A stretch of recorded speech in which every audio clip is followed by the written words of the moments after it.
الأهلي بيفوز على الإسماعيلي 1-0 وبيقترب من بطولة الدوري، والإسماعيلي بيقترب من الهبوط. النادي الأهلي الحمد لله بفضل الله بيحتاج فاضل له 5 نقط إن شاء الله يحقق بطولة الدوري إن شاء الله. ربنا يكرم إن شاء الله في الماتشات اللي جاية إن شاء الله، ونخلص بدري القصة إن شاء الله، عشان اللعيبة الإجهاد لسه الموسم طويل، يعني لسه الموسم اللي جاي هيبقى طويل، فربنا يكرم النادي الأهلي إن شاء الله.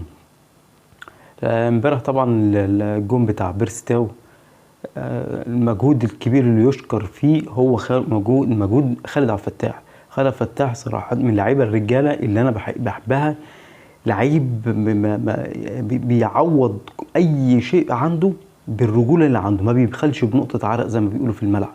الكرة كانت ميتة أساسا، الكرة بعد ما اتلعبت عرضية من قفشة واللاعب الإسماعيلي طلعها بدماغه كانت هتطلع خلاص ضربة ركنية، لكن خالد عبد الفتاح ما سابش الكرة تعدي، راح لاعب الكرة تاني اللي عرضها لبيرستاو، بيرستاو كان في حلق الجون قدر ان هو يسجل بيها الهدف الفوز. فطبعا الشيء بالشيء يذكر، يعني ان مجهود خالد عبد الفتاح في الجون ده هو كان سبب رئيسي في الهدف اللي النادي الاهلي حرزه امبارح. مروان عطية ما شاء الله عليه اللهم بارك، يعني من الصفقات السوبر اللي النادي الاهلي ربنا كرمه فيها في يناير، يعني من القلائل اللي تيجي لك صفقة في يناير بتبقى زي مروان عطية. يعني ما شاء الله عليه، ما شاء الله عليه، نص الملعب كله ما شاء الله عليه، مغطيه كله ما شاء الله اللهم بارك، ربنا يحفظه. وكان امبارح كان هو طبعا مان اوف ذا ماتش بتاع الماتش.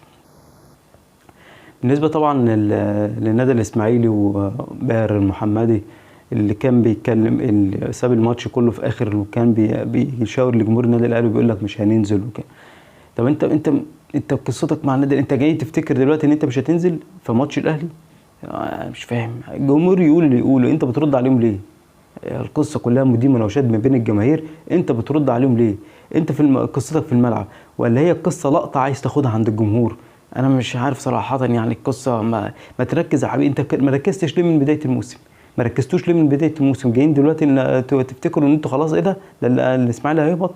وبالمناسبه الاسماعيلي مش هيهبط، الاسماعيلي هيفضل في الدوري، لانه امامه ماتش الداخليه وماتش الاتحاد، واللي الداخليه بينافسوا طبعا على الهبوط، والقصه الاسماعيلي هيقعد ذو عافيه هيقعد يعني، وما كانش في ماتش الداخليه في ماتش الاتحاد. القصه بتبقى ما بين الانديه الجماهيريه ده في ود كده وحب، والدنيا بتبقى ماشيه يعني بتبقى ماشيه كده بالحب واللطف يعني. فزي النادي الاهلي بفضل الله امبارح لعب فير بلاي، هو النادي الاهلي كده اللي طبعا لسه ما حسمش الدوري، ولكن ما عندوش مشكله بالنسبه له.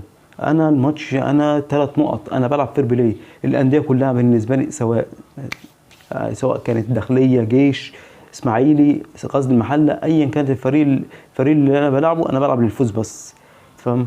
بعكس الفرق الثانيه، يعني مثلا لو قلبنا الموقف، شوف الاسماعيلي كان هيبقى موقفه ازاي لو كان بيلعب نادي النادي الاهلي محتاج منه ان الاسماعيلي يكسب او يتعادل، شوف القصه هتبقى ماشيه ازاي.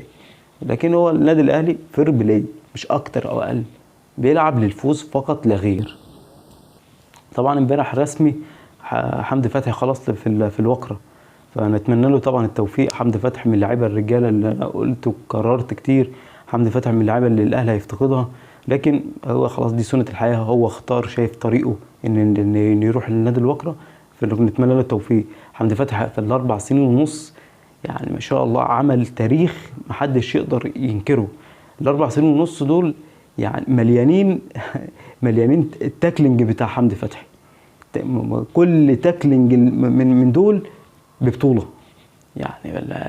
رجعوا شوفوا الماتشات وشوفوا حمدي فتحي في مواقف معينه، في لعيب هيشوط او الكلام ده كله هيقدر ان هو يسدد ويجيب جون، حمدي فتحي كان بيروح نازل على الكوره وبيقدر ان هو يقطع كوره قبل ما اللاعب يسددها. نتمنى له التوفيق طبعا في حياته الجديده، ونتمنى له التوفيق. وطبعا لو حابب يرجع طبعا نتمنى بيته يكون النادي الاهلي ان شاء الله. امام عاشور بقى، بالنسبه للناس عماله تتكلم امام عاشور الاهلي يحتاجه، الاهلي محتاج امام عاشور خصوصا بعد ما مشيان حمدي فتحي، ورجعوا كده بالماتشات اللي فاتت النادي الاهلي في قطعه ناقصه، يعني ديانج ومروان عطيه في حاجه ناقصه، في لعيب ناقص اللي هو مركز 8 كمان يبقى معاهم في خط النص، سواء كان امام عاشور، سواء بقى محمد رضا بوبو، سواء كان اي لعيب الاهلي هيتعاقد معاه، بس النادي الاهلي محتاج لعيب في مركز 8 بديل لحمدي فتحي. ده شيء لا غنى عنه في سوق الانتقالات ان شاء الله. بالنسبه طبعا اللعيبه في الماتشين، بماتش الداخليه وماتش الاسماعيلي، لعيبه النادي الاهلي لعبت عرضيات كتير، مفيش حد بيلعب بدماغه طبعا لان مفيش مهاجم اساسا. وطبعا العرضيات اللي النادي الاهلي بيلعبها دي هو عشان خاطر لعيبه النادي الاهلي مجهده، والانديه اللي بيلعبها بتبقى متكتله في الدفاع، فهو بيحاول ان هو ان كولر ان هو يلعب عرضيات او يفتح الملعب، ودي طريقه طبعا عشان يخلخل الدفاع الخصم. لكن العرضيات كلها ما بتفيدش الاهلي لان انت ما عندكش مهاجم. فالقصه بالنسبه لي طبعا دي من الاولويات ان شاء الله في سوق الانتقالات، ان انت تجيب مهاجم، لان النادي الاهلي فعلا بيقدر انه يوصل للجون لكن بيضيع فرص كتير. فنتمنى ان شاء الله التوفيق للنادي الاهلي ان شاء الله في اللي جاي ان شاء الله.